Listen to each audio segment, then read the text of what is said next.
ඉතින් රටේ ඇති වෙලා තියෙන ගම් වතුර තත්ත්වය ඔයාලට පේනවා වානතුරට වැරලා තියෙන. ඉතින් හොඳටම වතුර පිරලා තියෙන්නේ. ඉතින් ඒ වගේම ඔයාලට මේ පේන්නේ පේරාදෙණියේ ඒ පාලම. ඉතින් ඒ කියන්නේ ගැටඹ පාලම. ඔයාලා පේන දැන් තියෙන විදිය බලන්න පාලම දැන් තියෙන සම්පූර්ණ විනාශ වෙලා වගේ. ඉතින් ගැටපේ පන්සල පවා යට වෙලා තියෙන විදිය තමයි මේ පේන්නේ ඔයාලට. ඉතින් බලන්න ඔයාලට මොකද මේ වෙලා තියෙන්නේ කියලා. ඉතින් කොහොම වුණත් රෑට එහෙම යනකොට හරි පරිස්සමෙන් යන්න. කොයි වෙලාවෙ ගස් කඩ වැටෙයිද දන්නේ නැහැ. මොකද පොළව තෙත් වෙලා තියෙන්නේ මාර විදියට. ඉතින් නා යන විදිය ඔයාලට පේනවා. ඉතින් ගොඩක් අය ජීවිත විනාශ කරගන්නේ නම් පේන විදියට අපිට මේ විහිං තමයි ආතල් එකේ ගිහිල්ලා ඔය ජීවිත විනාශ කරනවා. ඉතින් විනාශ වෙනවා.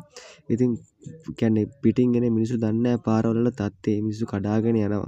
ඉතින් ඒ වගේ වෙලාවට හිතා ගන්න බැරි දෙයක් තමයි සිද්ධ වෙන්නේ. ඉතින් කොහොම වුණත් ජීවිතත් එක්ක සෙල්ලම් කරන්න බෑනේ. ඉතින් ඒගොල්ලෝගේ ජීවිත නැත්නම් ළමයින්ගේ ජීවිත අපි දැක්ක අර කාර් එකක් ගිහිල්ලා පොඩි ළමයෙක් අවුරුදු 5යි. ඉතින් බේර ගන්න බැරි වුණා. ඉතින් ඒ වගේ තත්ත්වයක් උදා වෙනවා. ඉතින් නිසා හරි පරිස්සමෙන් යන්න යන තැනක හරි පරිස්සමෙන් හිතන්න හැමදේම.